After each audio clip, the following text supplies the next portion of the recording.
These were just something that I just threw in for the heck of it. I put it in the evaporust overnight. Yesterday, these things were all rusted up.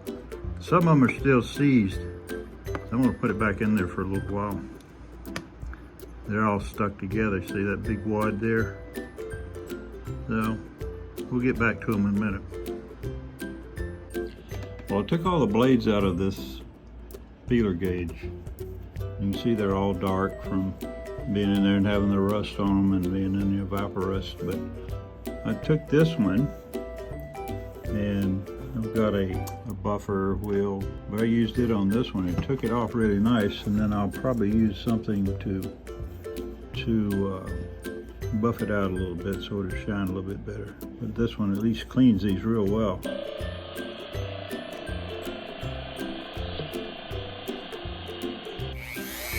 As you can tell, you gotta hang on to them.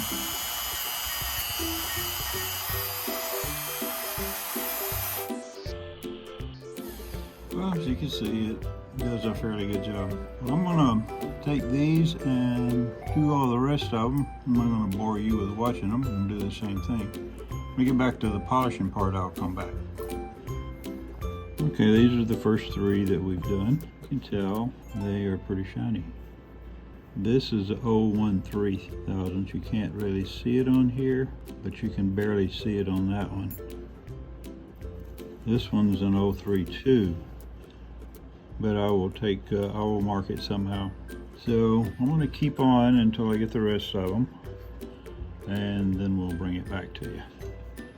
I'm using flits to get this to get the shine. You can't read the gauge. I mean, you can barely see it. Now, I haven't figured out another way to keep it on there, but when I get this polished, I can barely read it on here as well. So my fix for this is this. I take a engraver, so I did it on this one. You can see it on there. I'll do that after I polish it, then it'll be legible where I can see it. And I'll show you what I'm talking about.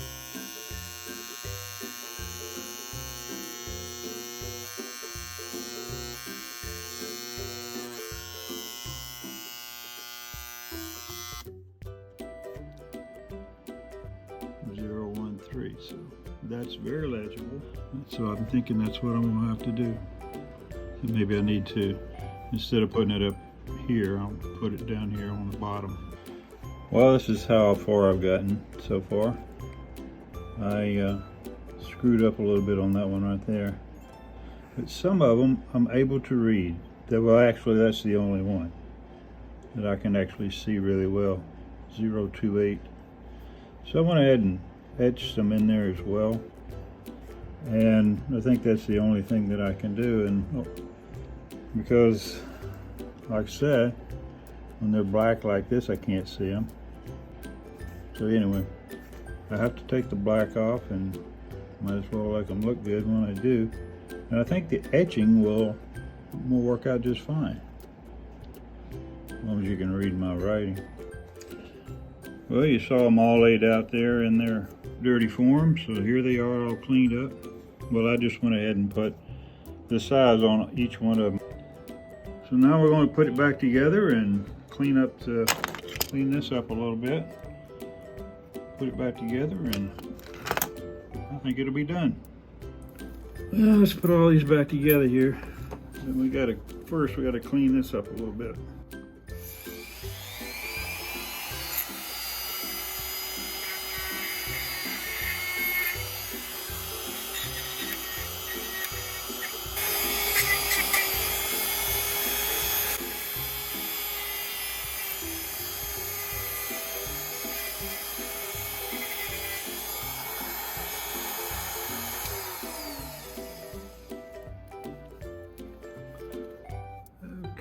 So we have to put 12.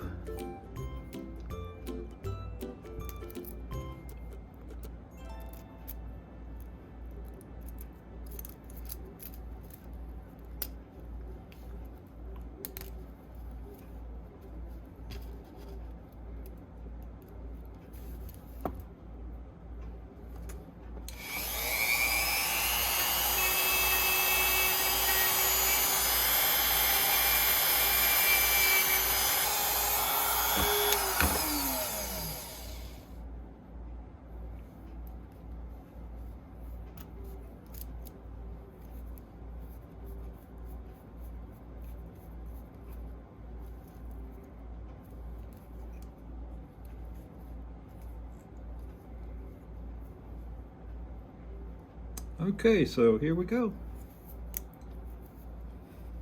Remember how dark and ugly they were? Now they're all shiny. The only really thing that is different is, if you can tell here, I had to etch each of the, this is 012 to 032. So I never have to use these things, but if I do, at least now I can use them. Before they were all stuck together and ugly. So, okay guys, they're done. I think I got that too tight, but anyway.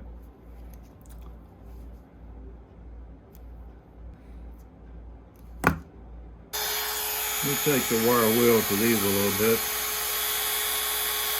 They don't really need it, but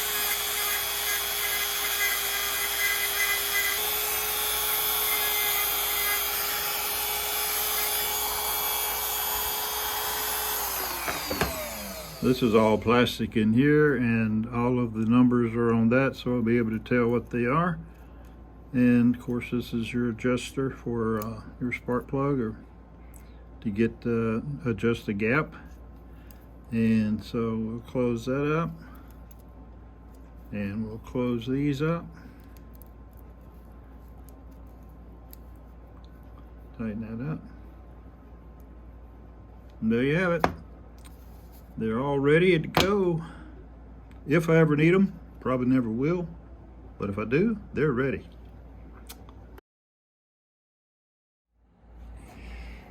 Well, I'm straining the vapor rust. It's pretty dark, hoping to maybe catch a lot of the rusty particles in there, and so I'm using the coffee filter. It's working. Well, I ended up having to put a second filter in there, but I did manage to get it all in. The pan is empty now, so we'll just let it take its time and filter out all the goop. This is one of my wife's favorite ladles or spoons. I think it's because it's Mickey, and it's broken. It's broken right here. It slid out once before. The whole handle slid out, and I managed to put some silicone in there, and just it held for quite a while. But now this time it broke, so I'm going to try something different. I was trying to figure out what would be a good something to put in there to hold it, and I'm thinking epoxy. I think I'm going to mix up some of that, put in there, and here on the bottom, or anyway, on the bottom, I'm going to take this little screw and run it down in there and countersink it. See if that will do better than the silicone did. Anyway, let's give it a shot. Well, I changed my mind. I'm not going to use that epoxy. I'm going to use this E6000. Seems like it's a little more suited. It's dishwasher safe, permanent bond, industrial strength, all the things that I need. So this is what we'll be using. Never used this before. I picked it up somewhere, dirt cheap. And anyway, let's give it a try. E6000. Well, after further reading, we will not be using E6000 because it says to not use on equipment or utensils that come in contact with food. Apparently in California it causes cancer. Didn't say anything about Georgia though. So I guess what we are going to be using is this a Gorilla epoxy. We're going to mix it up and try some of this.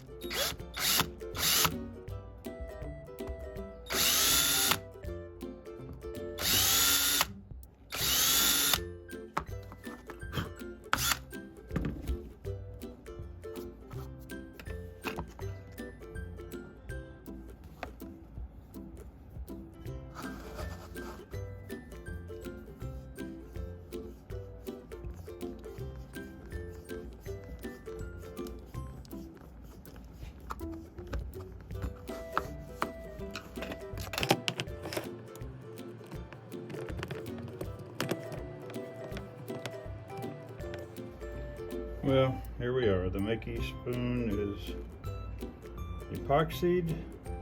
It's got a little bit of help on the bottom here with the screw. And I rounded it off where it's nice and smooth.